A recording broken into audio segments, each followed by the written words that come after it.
Време за првиот разговор во денешното издание на Македонија наутро, тема која што всушност ја најавивме на самиот емисијата на 26 септември по повод Европскиот ден на езиците. По петти пат ќе се доделува наградата за најдобар млад преведувач Вавилон.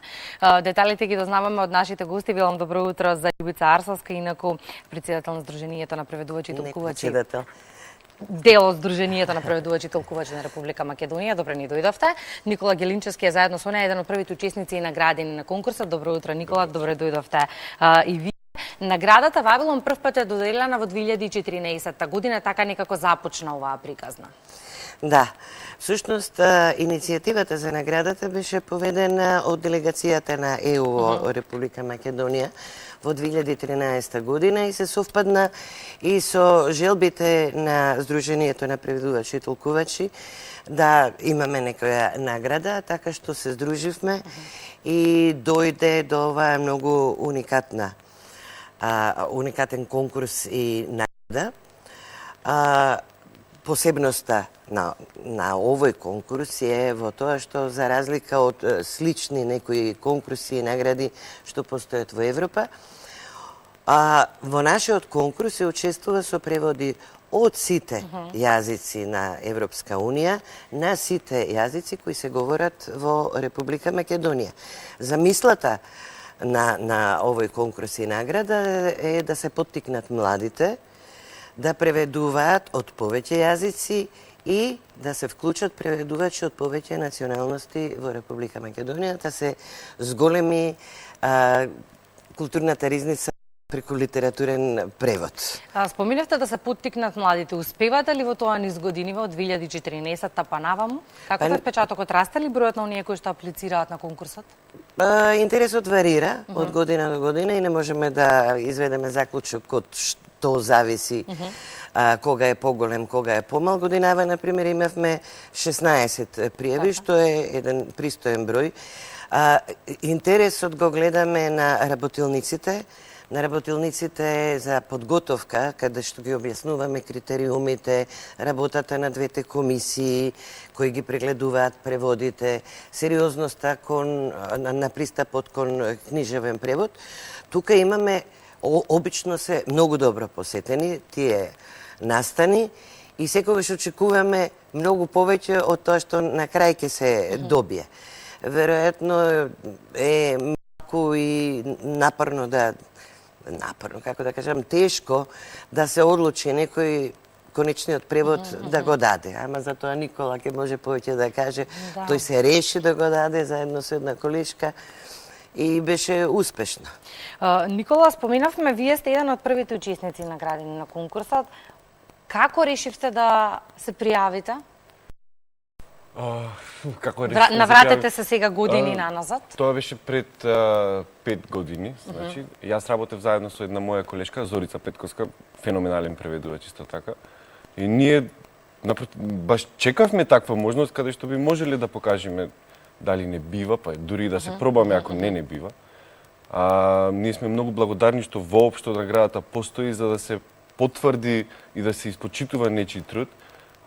Ние првата година учествувавме со извадоци од Танц со змејови од Џорџ Мартин. Дело кое што е многу захтевно и на креативен план генерално. И тоа ни беше многу позитивно искуство лично за нас, заради тоа што го почувствувавме тоа целосно искуство на преведување. 3 дена затворени, цело време дискутираме, некој се случуваше по 2 сати дискусии за една фраза, за еден збор. А од друга страна па има и една формална придобивка. Првата награда до година беше парична награда. Годинава тоа е сменето, ќе биде студиски престој, најверојатно ќе посетна на меѓународен сајм, на еден од најугледните сајми. Исто така објавување во список живот, кој што е многу важно за почетокот на преведувачот, заради тоа што тоа е едно незгодно време кога ќе дипломираме, мораме да се впуштиме во тие води, а нема кој да не насочи првично. Затоа е многу важно да имаме да покажеме каде сме биле објавувани, да можеме да стапиме во контакт со издавачки куќи и да можеме да се вмрежиме и да продолжиме по тој пат. Во контекст на ова што го споменавте, велите наградата е соидна потврда за трудот кој што го вложивме. Колку е поттик за понатаму? Не само што е поттик, туку и голема одговорност. Заради тоа што кога веќе некој гарантирал дека вие сте добар преведувач и ве наградил, а тој некој не е било кој, тоа станува збор за луѓе кои што оставиле нивен печат во културниот и книжевниот свет воопшто во Македонија.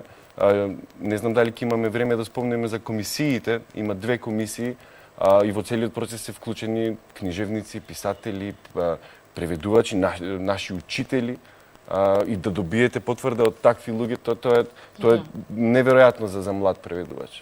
Ги спомнавте критериумите во еден сегмент од претходниот одговор на прашањето. Кои критериуми треба да се исполнат за да може да се аплицира за Како прво, може да конкурираат млади до 26 години, што се покажува дека може би малку прениска граница.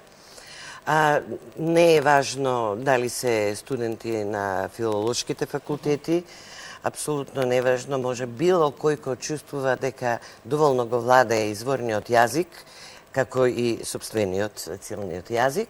Секој примери, нели, меѓу одлични преводи во Македонија кои се направени од луѓе кои не студирале јазик. Така што е многу широко, ние дури го промовираме и по гимназии сега, затоа што излезе дека во гимназиите има неверојатни таленти и што не знаеме каде ќе отидат подоцна. Така што сега е моментот да ги фатиме ако се заинтересирани за книжевен превод да го работат. Има до кога треба да се достави, во каква форма, максимум 20 страници. И потоа, кога ќе ги да бидат преводите објавени во последните 3 години во некоја земја од Европска Унија, се проверува и тоа, дали е тоа така, дека не е преведено во Македонија. Сето тоа се проложува многу ригорозна проверка. И кога ќе дојде до комисиите гледат структура на реченица, граматика, лексика, снаоѓање со идиоми и фрази, сето тоа многу темелно првата комисија го гледа. Втората комисија веќе ги чита тие што поминале на првата комисија, тоа се истакнати луѓе и многу често писатели, професори и така кои со чувство посебно за течноста на преводот и на крај се одредува наградата. Преводот е особено важен. На оваа тема неудамно дискутиравме исто со гости во студиото 3 на МТВ за тоа колку дел од преводите на издавачките куќи се во најмала рака смешни, колку треба да се внимава на тоа кого се ангажира за превод и како тоа се прави. На крајот се завршува кај читателската публика, а таа добива производ кој што не е соодветен, да речеме, на оригиналниот. Да. Видите, секако први треба и да се знае што е потребно на читателската публика. Заради тоа е многу важно, важен овој конкурс, заради тоа што секој влече на некоја страна, дали нешто што би било поприфатливо од читателите или нешто кое што влече малку на поуметничка, некоја тешка страна, да речам, сега генерализирано нормално. И конкурсот е многу важен заради тоа што не е зададена тема, сите да треба да преведуваат исто нешто. Целиот процес вклучува и истражување на книга, на дело кое е било објавено во последните 2 години во рамките на Европска Унија и кое што сметате дека доволно може да понуди во однос на форма и содржина за да биде тоа победнички нормално. Да, се е тоа веројатно јас некако се фокусирав на квалитетот на преводот кој што го добива читателот, она што да речеме, ако на англиски е делото такво какво што е, а дел можеби од публиката го имаат прочитано на англиски, па некако кога ќе го добијат македонскиот превод, Да, заради делува баш несоодветно. Баш заради тој факт се потребни иницијативи како ова, Да, апсолутно, каде што затоа ќе и ова го може споменав. да се вмрежат добри преведувачи со добри издавачи. Ние имаме многу сериозни издавачки куќи и многу сериозни преведувачи кои што само треба на кои што треба да им се овозможи таа комуникација.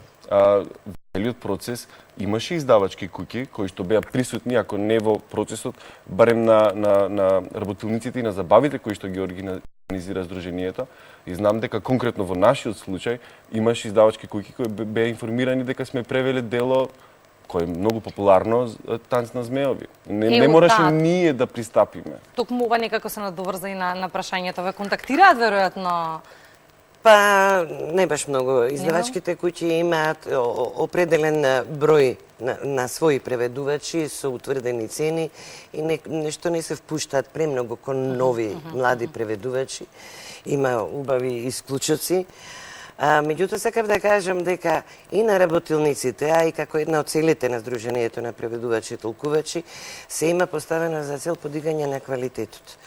Затоа што за жал гледаме преводи на филмови на телевизија кои се толкави промашувања што се губи поентата на филмот, поентата на репликите. Истото го гледаме во секој вид на превод. Дали е тоа стручен, дали е тоа технички некој, дали е книжевен превод. И многу е жално кога преводот не го држи ритмот, музиката на оригиналниот текст, што е она што го тера читателот да ја следи. Кога се губат идиомите и фразите на работилниците, им кажуваме на младите за важноста на истражувањето, на проверувањето, на употребата на речници, дека не е срамота, дека не значи јас знам некој јазик и јас го знам и мене ништо веќе не ми треба. Мора да се проверува, ги им кажуваме, дури правиме текстови проби со стапици во кои даваме некои изрази кои во одредениот контекст знаеме дека погрешно ќе го преведат, дека ќе одат на прва топка, нешто што е од стручен превод, меѓутоа во книжевен превод тоа веќе во одредениот контекст има сосема друга смисла. Така што инсистираме на квалитет. Постојано зборуваме дека главен предуслов за добар книжевен преведувач е љубов кон книга, интерес, истражување. Што ќе се случи 26 септември? На 26 септември, на Европскиот ден на јазиците, се доделува секоја година на 26 се доделува наградата или наградите, бидејќи се преведува од повеќе јазици, тоа не го спомнав, бидејќи се преведува од повеќе јазици, постои можност и за повеќе први награди. Ако е, например, на турски, албански, српски, не знам, било кој од јазиците што се говорат во Македонија, си има тоа посебна категорија, има повеќе први награди. Значи, ќе бидат доделени наградите, ќе дојдат представниците на делегацијата на ЕУ во Македонија, амбасадорот Жбогар ќе дојде, ќе видиме кои се среќните добитници и ќе има мало дружење. Никола, никаде пред крајот на разговорот, што вам ви донесе наградата? Наградата, мислам дека најголемата добивка е во однос на самодовербата. Дека тие важни во културниот и книжевниот живот во Македонија го прочитале, првично го прочитале тоа затоа што е многу тешко некој да ви го прочита преводот. Многу млади преведувачи мора првин да објавуваат на Facebook или на блогови, па дури да некој да ги забележи, па после некако да добие тој некој поформален карактер. Мислам дека мене конкретно и на колешката ни беше многу драго, ни даде самодоверба да почнеме да продолжиме во таа насока. И се отворија нови врати? Се отворија мислам дека се отворија други врати, веќе соработуваме ние со установи, со книжевни, со издавачки куќи. Конкретно јас последните 7 години работам со фестивалот Струшките вечери на поезијата. Така што таму има луѓе кои што знаат тоа да го испочитуваат. Тоа е многу важно, да.